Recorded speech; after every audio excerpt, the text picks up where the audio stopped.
السلام علیکم ورحمۃ اللہ وبرکاتہ۔ کن کی نکتہ آغاز، شاہکار قدرت کے عز و ناز، مطلوب و مسیح و کلیم، لطف میں موج نسیم، خدا کے عبد کامل، آیات لا ریب کے حامل، دونوں جہاں کے حاصل، حضور سرور کائنات، فخر دو عالم، نور مجسم، شاہ بنی آدم صلی اللہ علیہ وسلم سے بشارت شفاعت پانے والے میرے معزز سامعین گرامی، اس کائنات میں سب سے بڑی نعمت وہ اللہ تبارک و تعالی پر ایمان لانا ہے، اور اللہ تبارک و تعالی پر ایمان لانے والوں میں سے بہت سے ایسے لوگ ہوتے ہیں تابع منزل صرف دیوانے گئے، لوٹ آئے جتنے فرزانے گئے، لازم ہے دل کے پاس رہے پاسبان عقل، لیکن کبھی کبھی اسے تنہا بھی چھوڑ دے، یہ عشق کی وادی ہے اور یہاں پر عشق ہی کو امام بنا کر، راہبر بنا کر، مقتدا بنا کر چلنا پڑتا ہے، عقل کو بھی ساتھ رکھنا پڑتا ہے، لیکن عشق کی وادی میں عشق کو امام بنا کر جب آدمی سفر کرتا ہے تو پھر ہر منزل پر اور ہر قدم پر اس کو روشنی کا وہ مینارہ اور وہ ستون نظر آتا ہے، اور وہ محبت کا وہ جہاں نظر آتا ہے، محبت کے جہاں میں ایک الگ ایک کائنات نظر آتی ہے، 14 طبقاں دل دے اندر، کون دلاں دیاں جانے ہو، اندر جھیڑے اندر ویڑے اندر ونج مہانے ہو، باو سلطان رحمۃ اللہ علیہ نے کیا خوب کہا تھا۔ حضرت ابراہیم بن ادہم وقت کا بادشاہ،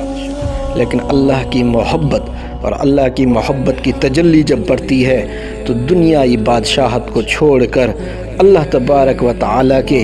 ولیوں کے فہرست میں اور ان کے قطار میں اور ان کے صف میں شامل ہو جاتے ہیں۔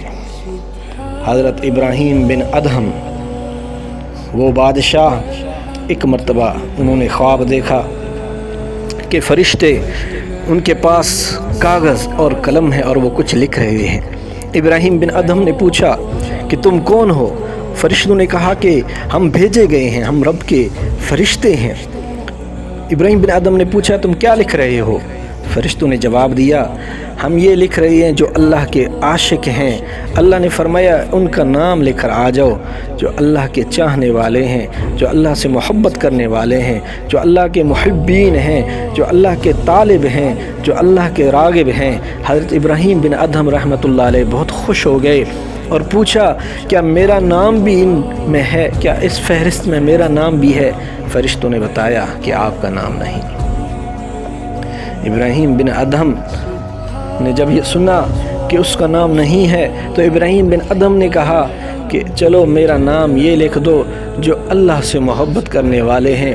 جو اللہ کے عاشق ہیں، میں ابراہیم ان کا غلام، میں ابراہیم ان کا خادم، میں ابراہیم اللہ کے عاشقوں کا غلام ہوں اور ان سے محبت کرنے والا ہوں۔ فرشتوں نے کہا کہ ہم یہ لکھ دیں گے۔ ابراہیم بن ادہم تہجد کی نماز پڑھتے ہیں، بعد میں اٹھتے ہیں، کچھ دنوں بعد پھر خواب دیکھتے ہیں کہ پھر وہی فرشتے، پھر ان کے ہاتھ میں وہ قلم، پھر ان کے ہاتھ میں وہ کاغذ، پھر وہ ایک فہرست بنا رہے ہیں، پھر وہ نام لکھ رہے ہیں۔ ابراہیم بن ادہم نے پوچھا کہ آپ کیا لکھ رہے ہیں؟ تو فرشتوں نے بتلایا کہ ہم ان لوگوں کے نام لکھ رہے ہیں جن سے اللہ محبت کرتا ہے، جن سے خالق محبت کرتا ہے، جن سے رب السماوات والارض محبت کرتا ہے، جن سے رب المشرقین و رب المغربین محبت کرتا ہے۔ ابراہیم بن ادہم نے یہ جب سنا کہ اللہ جن سے محبت کرتا ہے وہ خوش نصیب لوگ کون ہوں گے، وہ بہترین لوگ کون ہوں گے، وہ فضیلتوں والے لوگ کون ہوں گے، وہ عظمتوں والے لوگ کون ہوں گے۔ ابراہیم بن ادہم نے ان سے پوچھا کیا میرا نام بھی ان میں ہے؟ تو فرشتوں نے جواب دیا کہ اے ابراہیم بن ادہم، اللہ نے فرمایا کہ ابراہیم بن ادہم کو اس کا نام اس فہرست میں سب سے اول لکھ دو، سب سے پہلا لکھ دو، سب سے پہلے درجے پر اسی کا نام لکھ دو۔ خدا کے بندے ہیں تو ہزاروں، بنوں میں پھرتے ہیں مارے مارے، میں اس کا بندہ بنوں گا جس کو خدا کے بندوں سے پیار ہوگا۔ جزاکم اللہ خیر و احسن الجزاء۔